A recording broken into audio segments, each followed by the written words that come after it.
Hello everyone, আমি দিয়া আবারও চলে এসেছি নতুন একটি ব্লগ ভিডিও নিয়ে। আজকে হচ্ছে বুধবার আর সকাল এখন 8:30 বাজে। ছেলে ঘুম থেকে উঠে পড়েছে, আমরা উঠে পড়েছি। ছেলেকে পরিষ্কার করে ওকে খাইয়ে এখন জামা প্যান্ট চেঞ্জ করে দিয়েছি, আর এইদিকে আমি বিছানাটাও পরিষ্কার করে নিচ্ছি।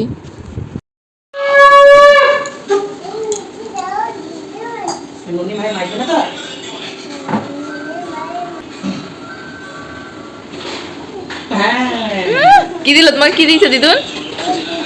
প্রসাদ। আর এই কাজটা আমার ছেলের প্রত্যেকটা দিনে মা পুজো করবে আর আমার ছেলে গিয়ে বলবে প্রসাদ দাও। তারপরে এই যে চা বসিয়ে দিয়েছি, এখন চা খাচ্ছি।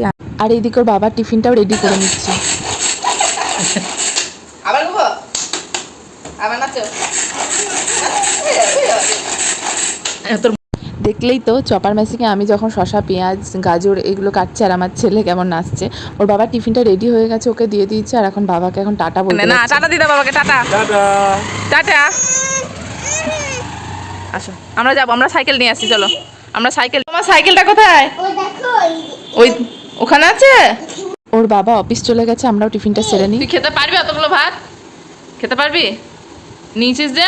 ওরে বাবারে। ওর বাবা যেহেতু সকালে ছোলা বাদাম এগুলো খায়, তাই স্যালাড দিয়ে ভালো করে মাখিয়ে দিই। আর এদিকে মা আলু সিদ্ধ সানছে ছেলেকে ভাত খাওয়ানোর জন্য।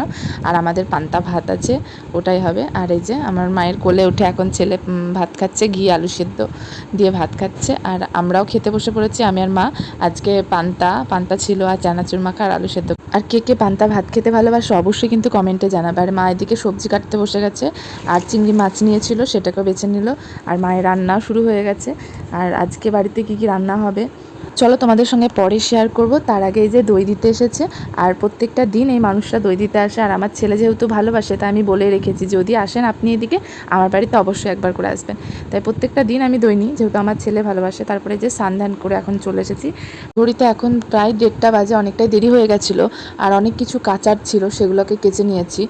আর জানো তো আমার ছেলে কিন্তু দই খেতে ভীষণ ভালোবাসে, কারণ দই দিয়ে ভাত বলো, মুড়ি বলো, রুটি বলো, ও দই হলে আর কিছু লাগে না। আর এমনিতেই দই খাওয়া খুব ভালো সবাই বলে। আর এমনকি আমাকে ডাক্তারেও বলেছে, বাবুকে যখন নিয়ে গেছিলাম তখন বলেছিল দই খাওয়াবে, তাই আমি দইটা খাওয়ানোর চেষ্টা করি। আর যেহেতু গরম পড়েছে দই তো খাওয়ানো দরকারই, আর বড়োদেরকে খাওয়া খুব ভালো। যে সমস্ত কাপড় আমার মেলা হয়ে গেছে। আর এখন কি রান্না হয়েছে চলো তোমাদেরকে দেখিয়ে দিই। আজকে রান্না হয়েছিল পাটের শাক, আলু ভাজা, ভেন্ডি ভাজা আর এঁচোড় চিংড়ি। আর আমার হাজব্যান্ড তারপরেও বললো যে আমাকে একটা ডিমের পোচ করে দাও, তাই ওর জন্য আবার ডিমের পোচ করা হচ্ছে, কারণ ও ডিম খেতে ভীষণ ভালোবাসে। তোমরা যেহেতু আমার ব্লগ যারা দেখতে তারা অবশ্যই জানবে, ডিম খেতেও ভীষণ ভালোবাসে। ওর জন্য ডিমে যে পোচ করে দিয়েছে, এখন খেতে বসে পড়েছে। তারপরে আমি, মা, ভাই একসঙ্গে খেতে বসে পড়লাম। আমার ছেলেকেও খাইয়ে নিয়েছি। তারপরে এই যে এখন দুপুরে রেস্ট নিচ্ছি। আমরা এখন ঘুমাবো। বাবু তাকাও, রেডি তুমি? তো দেখি এইদিকে তাকাও। ঘড়িতে এখন রাত 9টা বাজে, আমাদের ইনভাইট ছিল তাই আমরা রেডি হয়ে নিয়েছি। আর এদিকে আমার ছেলে কি আনন্দ পেয়েছে একবার দেখো, ঘুরতে যাবে বলে কথা। আর দিদির ছেলের পৈতে ছিল, তাই বেশি দূরে না, সামনেই ছিল ইনভাইট, তাই বেরিয়ে পড়েছি। আর বেরিয়েই দেখছি রাম ঠাকুর বেরিয়েছে, চলো তোমাদেরকেও দেখাই, তোমরাও দেখো।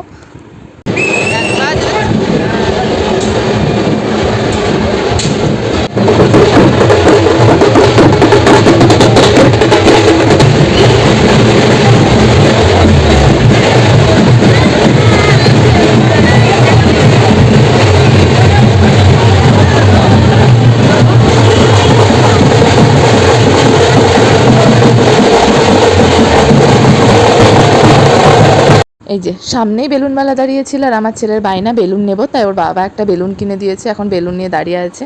আর কত মানুষ এসেছে দেখতে রাম ঠাকুর, আমরাও দাঁড়িয়ে অনেকক্ষণ দেখলাম। তারপর রাস্তাটা ফাঁকা হতে এই যে এখন চলে এসেছি। এসে দেখলাম সবাই ছবি তুলছে, ভিডিও করছে, তাই আমিও ছবি তুলে নিলাম, ভিডিও করলাম, একটু কিছুক্ষণ বসলাম। তারপরে যেহেতু আমাদের অনেকটা লেট হয়ে গেছিলো, তাই আমি ভাবলাম যে চলো ছেলেও খাবে, আমাদেরও দেরি হয়ে যাবে, চলো খাওয়া দাওয়াটা সেরে নিই। তারপর এই যে খাওয়া দাওয়ার ওইদিকে চলে এসে দেখলাম অনেকটা ভিড় আছে, তাই আমরা কিছুক্ষণ দাঁড়ালাম। তারপরে যে এখন খাওয়া দাওয়া করতে বসে পড়েছি।